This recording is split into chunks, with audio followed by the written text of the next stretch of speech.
Boo! Whether you're into creepy stuff like bats and skeletons, a fan of various products suddenly looking, smelling, or tasting more like pumpkins than usual, I'm just so happy the pumpkin spice latte!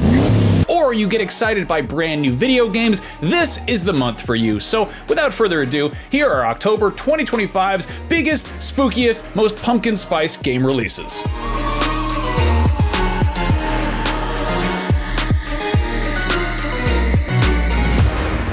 On October 2nd, PS5 gets a big, huge, bona fide first-party exclusive in the form of Ghost of Yotei. You probably know the drill here. It's a follow-up to Sucker Punch's 2020 open-world samurai adventure Ghost of Tsushima, but this time it is a whole new part of Japan, a few hundred years later, and it's following a new protagonist named Atsu as she gets revenge on the people who killed her family and left her for dead. If that sounds a lot like Assassin's Creed Shadows, you're not wrong, but it also sounds a lot like Kill Bill and Lady Snowblood. It'll be interesting to see how 2025's big, huge samurai games compare, but having more than one feudal Japanese epic that lets you run around killing people with a katana, definitely not a bad thing.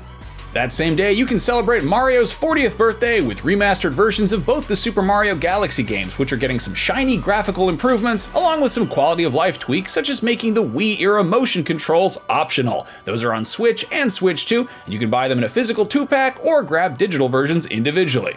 On the 3rd, there's Digimon Story Time Stranger. Unlike that other game series about collecting and training monsters, the folks at Bandai Namco haven't exactly been churning these out, and this is the first new entry in the Digimon Story RPG sub-series in almost a decade, so it's going to be interesting to see how it's evolved in that time. That's coming to PS5, Xbox Series, and PC. Still in the 3rd, there's Castle of Heart Retold, which is a revamped version of the 2018 dark fantasy action platformer, which got some pretty dismal reviews the first time around, so maybe this will improve the experience, but if you're dying to find out, you could do so on PS5, PC, Xbox Series, and both the Switches. On the 7th, Captured comes to Xbox Series, which is the first-person horror game seen through a missing kid's camcorder and set in seemingly endless repeating hallways that get weirder as you go, so somewhere between PT and Paranormal Activity. I maintain that everything is automatically creepier in a flashlight beam or through a camcorder lens, and this supports my theory. Still on the 7th is King of Meat, a co-op party platformer that looks like equal parts Fall Guys, Dungeon Defenders, and Smash TV, and you and up to 3 friends will be tasked with surviving chaotic levels designed by other players. That's on PC, Xbox Series, and PS5. On the 9th, Absalom comes to PC, both PlayStations and Switch, which is a roguelite beat-em-up with some really gorgeous hand-drawn animation, and also frogs, which are always good. Not enough frogs in games if you ask me. You didn't ask me, but I'm just letting you know. My birthday's coming up, I'd like a frog. Please don't get me frogs, I'm only kidding. Also that day, if you ever wish that we got an over-the-garden-wall video game while you're not alone, and Bye Sweet Carol looks to be the next best thing, this narrative horror game is also clearly paying homage to some classic animated films, specifically the ones that had creepy parts that scarred generations of children. I'm in. That's on PS5, Xbox Series, Switch, and PC. On the 10th, Battlefield 6 sees EA and DICE's beloved shooter hopefully make a return to form, and the early buzz seems to be that it feels a lot like Battlefield 3 and 4, which are some of the high points in the series. The class system makes a return, but it no longer restricts which weapons each class can use, which should add a whole new layer of strategy when picking loadouts, and means that I can give my friends little medicine pouches while shooting things with a bazooka. That's on PS5, Xbox Series, and PC. If you're tired of games where you run around shooting guns to destroy things, well, I have got the game for you. In Dreams of Another, you run around shooting guns and for some reason it creates stuff instead of destroying it. This is from the folks who made the Pixel Junk games, but it looks exceptionally out there. That's on PC and PS5, where you can play it the old-fashioned way, or with a PlayStation VR 2 if you have one of those things lying around. Still on October 10th, Snoopy and the Great Mystery Club is a new adventure game starring Charles Schultz's iconic cast of characters, which looks to feature puzzles and mini-games and probably a healthy dash of chronic depression. That's on PS5, Xbox Series, Switch, and PC. Good grief. If you'd like to see a bunch of weirdly proportioned children fumble around in considerably bleaker settings, Little Nightmares 3 arrives that same day as well. This franchise is something of a familiar concept at this point, but the latest installment is developed by Supermassive Games, who you probably know for their scary games about realistic adults getting hurt, like Until Dawn and the Dark Pictures anthology, so interested to see what awful fate they have in store for these creepy little kids. That one's coming to everything. If you missed the first Little Nightmares, that's getting an enhanced edition for Xbox Series, PS5, Switch 2, and PC, and it's totally worth checking out because it's basically Spirited Away if it had been directed by the FromSoft Miyazaki instead of the Studio Ghibli one. On October 15th, there's Ball X Pit, which is, according to the official description, a brick-breaking, ball-fusing, base-building survival roguelite, and seeing it in action has me thinking it might be stupidly addictive in a similar vein to Balatro, Vampire Survivors, or Demon's Tilt, so if you're trying to make your brain squirt out some of the nice chemicals, something tells me this might help produce a steady drip. That's on Xbox Series and PC, with a Switch 2 version coming later this fall. On October 16th, Pokémon Legends ZA continues the historically turn-based RPG franchise's venture into real-time combat, building on the systems that were established in Arceus and turning players loose in the more contemporary metropolis of Lumiose City, which is loosely based on Paris. Looking up interesting things to say about this game took me down a rabbit hole of what Pokemon are called in France, and I'm pleased to report that Psyduck is called Psycho Quack, Slowbro is called Flagados, Jigglypuff is called Rondoodoo, and Haunter is just called Spectrum, all of which is very funny to me. Highly recommend looking up Pokemon names in other languages because it will make you realize what Pokemon fans sound like to people who don't know about Pokemon. Legends ZA is on both Switches. On the 16th, Reach hits all the major VR headsets, not to be confused with the Halo game or the toothpaste. This is an immersive cinematic action game, and as the name suggests, it involves some pretty grand set pieces that may or may not involve you physically extending your arms to grab stuff. Sorry, was that joke too much of a stretch? On the 17th, Double Fine is back with Keeper, a weird as hell looking adventure game that kinda looks like if Howl's Moving Castle and the bird from Up got their hands on a DMT pen and decided to watch The Dark Crystal. I assure you, I mean that in a flattering way. That one's coming to Xbox Series and PC. If you want something a little less wackadoo and out there, rest assured that Kaku Ancient Seal hits PS5 and Xbox Series that day as well, which is what can only be described as an open-world action-adventure combining exploration with puzzles and dynamic combat. I mean, you could probably find other more interesting ways to describe it, but that's what it says on the Steam page, where it's been available since last year.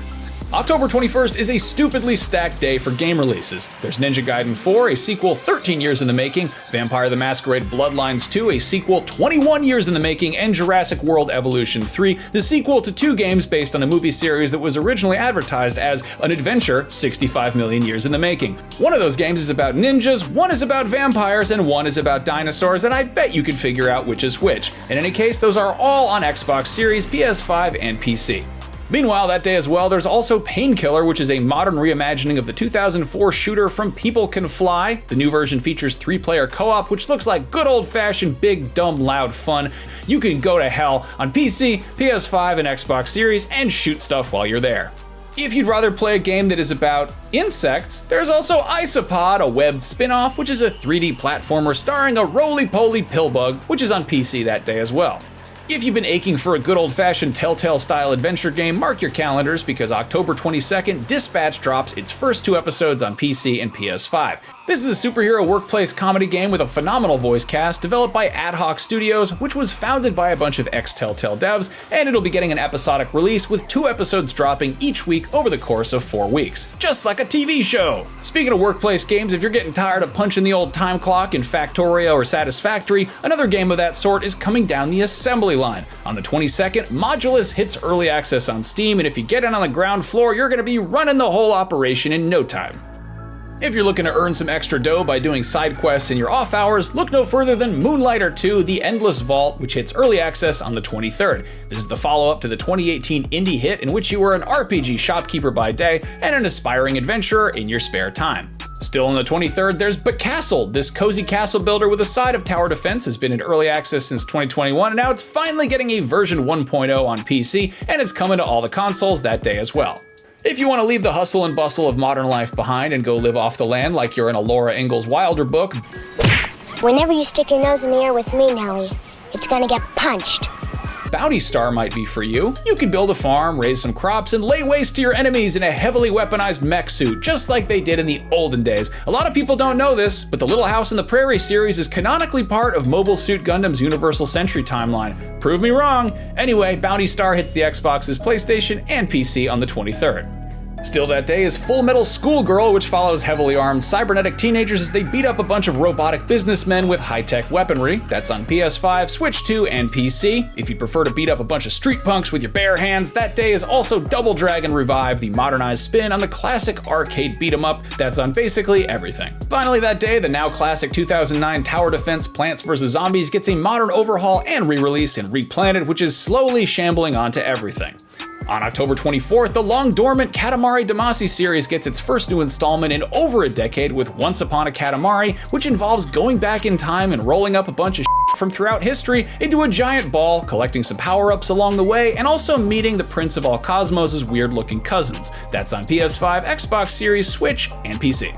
Another game about stuff that rolls around is Hot Wheels Let's Race Ultimate Speed, a racing game tie-in to the Netflix animated series that kind of looks like somebody modded CoComelon into Cyberpunk 2077. That's on PS5, Xbox Series, Switch, and PC. On October 29th, you can go blast off into the Outer Worlds 2, Obsidian's sophomore and possibly sophomoric expedition into post-capitalist outer space, which boasts plenty of weird weaponry and will likely reward or punish your best and worst decision-making in wild and wacky ways.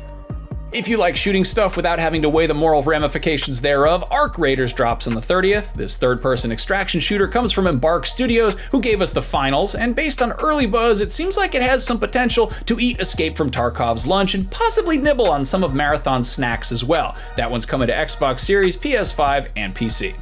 On October 30th, Dragon Quest 1 and 2 HD 2D Remake gives the classic JRPGs a nice glow-up that elevates the iconic sprite art based on Akira Toriyama's designs while retaining all the original charm. I've never been able to get into Dragon Quest the video games, but I've always loved the monsters, and that is a good enough excuse to show you one of my favorite pieces of video game merch ever made. Get a load of this. It's a mummy from Dragon Quest, but check it out. It's also a tissue dispenser. It's a real thing. They actually put that out. It's an official thing. The weird part is, though, they also make one that's shaped like a slime, but it's a soap dispenser.